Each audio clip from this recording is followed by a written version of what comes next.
안녕하세요, 여러분. 불경 말씀 채널입니다.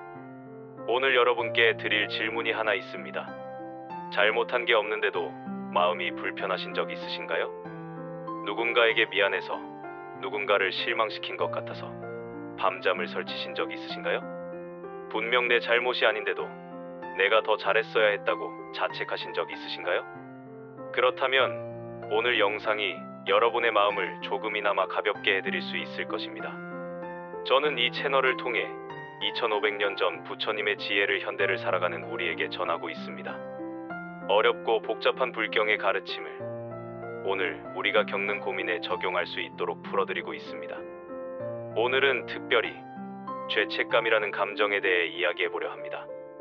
부처님께서 남기신 단 한 문장이 여러분의 무거운 마음을 어떻게 내려놓을 수 있게 하는지 함께 보시겠습니다. 죄책감. 우리는 이 감정을 너무나 자주 느낍니다.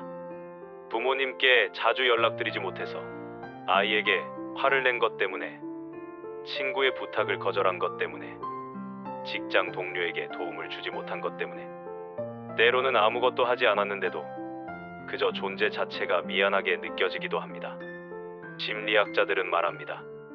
죄책감은 사회적 동물인 인간에게 필요한 감정이라고, 잘못을 인정하고 관계를 회복하게 만드는 건강한 감정이라고. 맞는 말입니다.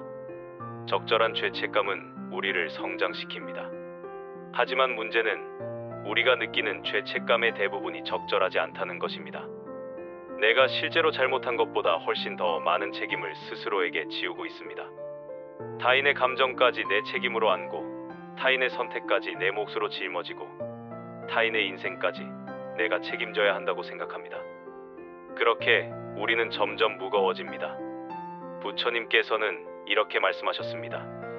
그대의 마음이 괴로운 것은 타인의 짐을 짊어지고 있기 때문이다. 짧지만 강력한 한 문장입니다. 부처님은 우리 마음의 괴로움이 어디서 오는지 정확히 꿰뚫어 보셨습니다. 우리는 타인의 짐까지 우리 것으로 만들고 있다는 것을. 부모는 자식의 불행을 자신의 잘못으로 여깁니다. 충분히 사랑하지 못했다고, 더 좋은 환경을 만들어주지 못했다고 자책합니다. 자식은 부모의 노후를 자신의 책임으로 여깁니다. 더 성공해서 편하게 모셔야 한다고, 그러지 못하는 자신을 한심하게 여깁니다. 배우자는 상대방의 기분을 자신이 책임져야 한다고 생각합니다. 상대가 화나 있으면 내가 뭘 잘못했나 되짚어보고, 상대가 우울하면 내가 더 잘해야 한다고 다짐합니다. 친구 관계에서도, 직장 관계에서도 마찬가지입니다. 우리는 끊임없이 타인의 감정, 타인의 선택, 타인의 인생을 우리 것으로 만들고 있습니다. 하지만 부처님은 분명히 말씀하십니다. 그것은 그대의 짐이 아니라고. 불경에는 이런 가르침도 있습니다. 각자의 업은 각자가 짓고 각자의 과보는 각자가 받는다. 이 말씀은 냉정하게 들릴 수 있습니다. 하지만 사실은 가장 자비로운 가르침입니다. 왜냐하면 이 말씀이 우리를 자유롭게 하기 때문입니다. 당신은 타인의 인생을 책임질 수 없습니다. 아무리 사랑하는 사람이라도 그들의 선택과 그 결과는 그들의 몫입니다. 당신이 할 수 있는 것은 조언하고 지지하고 사랑하는 것입니다. 하지만 그들의 인생을 대신 살아줄 수는 없습니다. 부모가 자식의 인생을 대신 살 수 없듯이, 자식이 부모의 과거를 바꿀 수 없듯이 우리는 각자의 길을 걸어가야 합니다. 이것을 인정하는 것이 무책임한 것이 아닙니다. 오히려 가장 책임감 있는 태도입니다. 왜냐하면 타인의 짐까지 짊어진 당신은 결국 쓰러지기 때문입니다. 그리고 쓰러진 당신은 정작 당신이 해야 할 일조차 할 수 없게 됩니다. 제가 아는 한 어머니 이야기를 해드리겠습니다. 그분은 30대 아들이 직장을 그만두고 방황할 때 자신을 극심하게 자책했습니다. 어릴 때 더 엄하게 키웠어야 했나, 공부를 더 시켰어야 했나, 더 좋은 환경을 만들어줬어야 했나. 밤마다 잠을 이루지 못했고, 친구들을 만나도 즐겁지 않았고, 무엇을 해도 마음이 편치 않았습니다. 그러던 어느 날 그분이 절에 가서 스님께 이 고민을 털어놓았습니다. 스님은 이렇게 물으셨다고 합니다. 보살님, 아드님이 태어날 때부터 지금까지 숨 쉬는 것도 보살님이 대신해 주셨습니까? 밥 먹는 것도 보살님이 대신 소화시켜 주셨습니까? 그분은 아니라고 대답했습니다. 그렇다면 아드님의 인생도 아드님이 사는 것입니다. 보살님은 사랑으로 지켜봐 주시면 됩니다. 그 말을 듣고 그분은 비로소 깨달았다고 합니다. 자신이 아들을 사랑하는 것과 아들의 인생을 책임지는 것은 다르다는 것을. 그 후 그분은 자책을 멈췄습니다. 대신 아들이 스스로 일어설 수 있도록 조용히 기다리고 응원했습니다. 그리고 놀랍게도 어머니가 자책을 멈추자 아들도 변하기 시작했습니다. 어머니의 죄책감이 아들에게도 죄책감으로 전이되고 있었던 것입니다. 어머니가 자유로워지자 아들도 자유로워졌습니다. 직장에서도 마찬가지입니다. 한 팀장님은 팀원이 실수할 때마다 자신의 책임으로 여겼습니다. 내가 더 자세히 설명했어야 했나? 내가 미리 체크했어야 했나? 내가 더 좋은 리더였다면 이런 일이 없었을 거라고. 그래서 팀원들의 모든 일을 일일이 확인하고 사소한 것까지 간섭했습니다. 결과는 어땠을까요? 팀원들은 성장하지 못했고 팀장님은 과로로 쓰러졌습니다. 부처님의 가르침은 여기에도 적용됩니다. 각자의 업은 각자가 짓는다는 것. 팀원의 실수는 팀원이 배우고 성장할 기회입니다. 그것까지 빼앗으면 팀원은 영원히 의존적인 사람으로 남게 됩니다. 진정한 리더는 모든 것을 대신해주는 사람이 아닙니다. 구성원들이 스스로 책임지고 성장할 수 있도록 돕는 사람입니다. 이것이 불경에서 말하는 자비입니다. 무조건 대신해주는 것이 아니라 스스로 설 수 있도록 돕는 것. 그렇다면 어떻게 타인의 짐을 내려놓을 수 있을까요? 부처님은 수행이라고 하셨습니다. 연습이 필요하다는 뜻입니다. 첫 번째 연습은 자각입니다. 마음이 무거워질 때 잠시 멈추고 물어보세요. 지금 내가 느끼는 이 죄책감은 정말 내 책임인가? 내가 실제로 잘못한 것은 무엇이고 내가 통제할 수 없는 것은 무엇인가?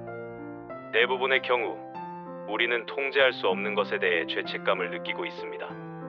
타인의 감정, 타인의 선택, 타인의 과거와 미래. 이것들은 우리가 아무리 노력해도 바꿀 수 없는 것들입니다. 두 번째 연습은 말입니다.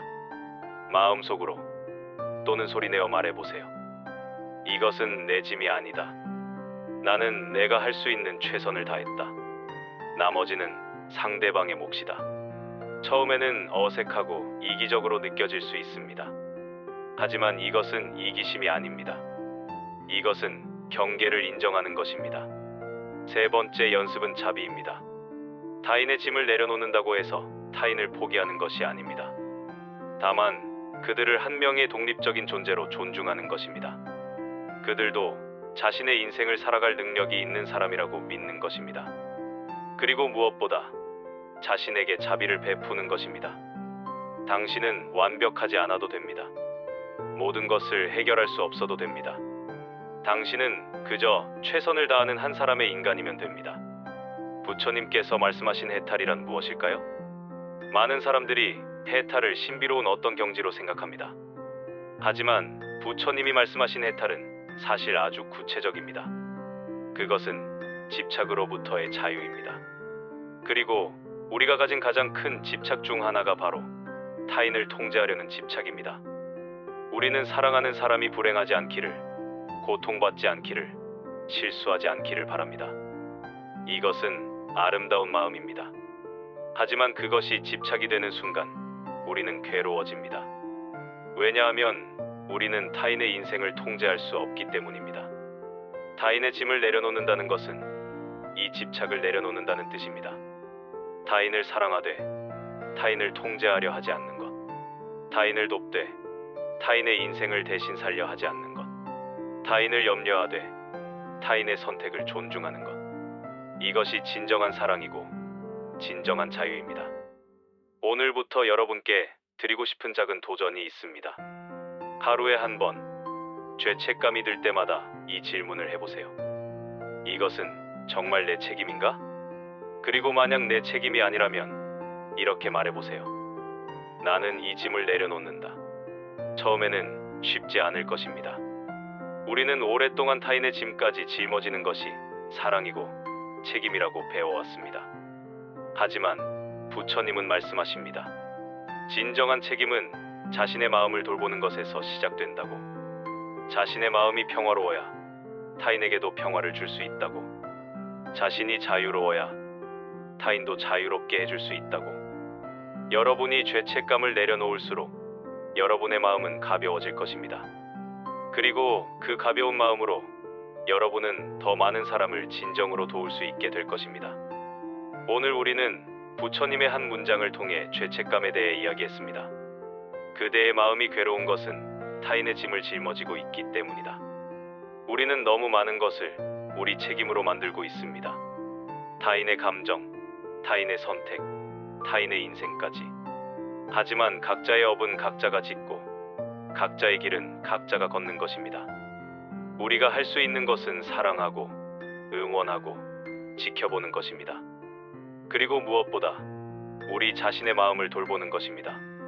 죄책감을 내려놓는다는 것은 무책임해지는 것이 아닙니다. 오히려 진정으로 책임질 수 있는 것과 없는 것을 구분하는 지혜입니다. 타인의 짐을 내려놓을 때 비로소 우리는 우리 자신의 인생을 온전히 살 수 있습니다. 그리고 그때 우리는 타인에게도 진정한 도움이 될 수 있습니다. 오늘 영상이 여러분의 마음에 조금이나마 위로가 되었기를 바랍니다. 혹시 지금 마음이 무거운 분이 계시다면 이 영상을 저장해 두시기 바랍니다. 필요할 때 다시 찾아와서 부처님의 말씀을 다시 한번 떠올려 보세요. 그리고 아직 구독하지 않으신 분들은 구독 버튼을 눌러주시기 바랍니다. 저는 이 채널을 통해 2500년 전 부처님의 지혜를 오늘을 살아가는 우리에게 전하고 있습니다. 불안할 때, 외로울 때, 화가 날 때, 슬플 때, 우리가 겪는 모든 감정에 대해 부처님은 이미 답을 주셨습니다. 그 답을 여러분과 함께 나누고 싶습니다. 구독 버튼을 누르시면 매주 새로운 영상으로 찾아뵙겠습니다. 좋아요 버튼도 꼭 눌러주세요. 여러분의 좋아요 하나하나가 이 채널이 더 많은 분들께 전해질 수 있는 힘이 됩니다.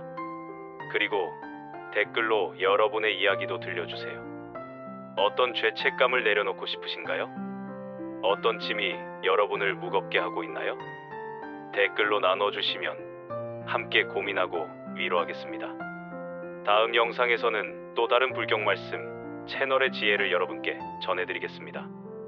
분노를 다스리는 법, 외로움을 극복하는 법, 집착을 놓는 법, 현대를 살아가는 우리에게 꼭 필요한 부처님의 가르침을 계속해서 나누겠습니다. 이 채널이 여러분의 마음의 쉼터가 되었으면 좋겠습니다.